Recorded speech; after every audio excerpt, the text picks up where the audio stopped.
ವಿರಿಂಚಿ ಪಂಚತ್ವಂ ವ್ರಜತಿ ಹರಿರಾಪ್ನೋತಿ ವಿರತಿಂ ವಿನಾಶಂ ಕೀನಾಶೋ ಭಜತಿ ಧನದೋ ಯಾತಿ ನಿಧನಂ ವಿತಂದ್ರೀ ಮಾಹೇಂದ್ರೀ ವಿತತಿರಪಿ ಸಮ್ಮಿಲಿತದೃಶಾ ಮಹಾಸಂಹಾರೆಸ್ಮಿನ್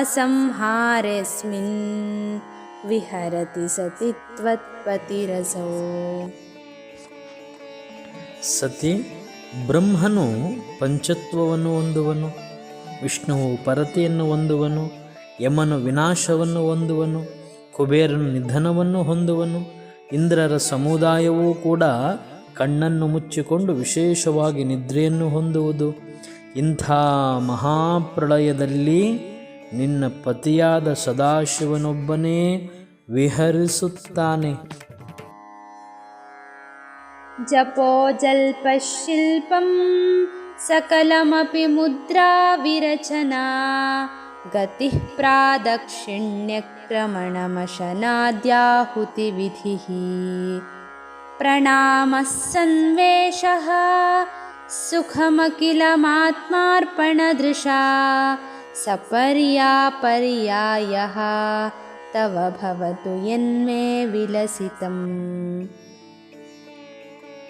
ಭಗವತಿ, ಆತ್ಮಾರ್ಪಣ ಬುದ್ಧಿಯಿಂದ ನನ್ನ ಮಾತೆಲ್ಲ ಮಂತ್ರಜಪವಾಗಲಿ, ನನ್ನ ಕೈಗೆಲಸವೆಲ್ಲ ಮುದ್ರೆಯಾಗಲಿ, ನನ್ನ ಸಂಚಾರವೆಲ್ಲ ನಿನ್ನ ಪ್ರದಕ್ಷಿಣೆಯಾಗಲಿ, ನಾನು ಭಕ್ಷಿಸುವುದೆಲ್ಲ ನಿನಗೆ ಆಹುತಿಯಾಗಲಿ, ನಾನು ಮಲಗಿಕೊಂಡು ಹೊರಳಾಡುವುದು ನಿನಗೆ ಸಾಷ್ಟಾಂಗ ಪ್ರಣಾಮವಾಗಲಿ, ನನಗೆ ಶಬ್ದ ಸ್ಪರ್ಶಾದ ವಿಷಯಗಳ ಮೂಲಕ ಉಂಟಾಗಿರುವ ಸುಖವೆಲ್ಲ ನಿನ್ನ ಷೋಡಶೋಪಚಾರ ಪೂಜೆಯಾಗಲಿ.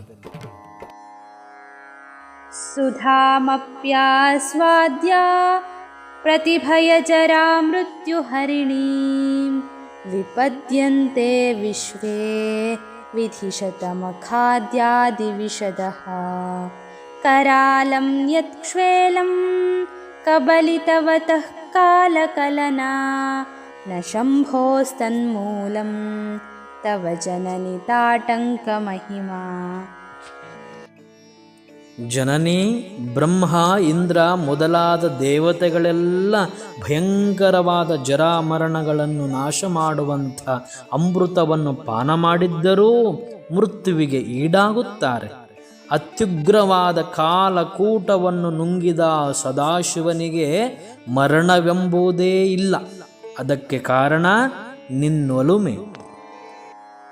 ಕಿರೀಟಂ ವೈರಿಂಚಂ ಪರಿಹರ ಪುರಃ ಕೈಟಭವಿದಃ ಕಠೋರೆ ಕೋಟೀರೆ ಸ್ಕಲಸಿ ಜಹಿ ಜಂಭಾರಿ ಮಕುಟಂ ಪ್ರಣಮ್ರೇ ಶ್ವೇತೇಷು ಪ್ರಸಭಮುಪಯಾತಸ್ಯ ಭವನಂ ಭವಸ್ಯಾಭ್ಯುತ್ಥಾನೆ ತವ ಪರಿಜನೋಕ್ತಿರ್ವಿಜಯತೆ.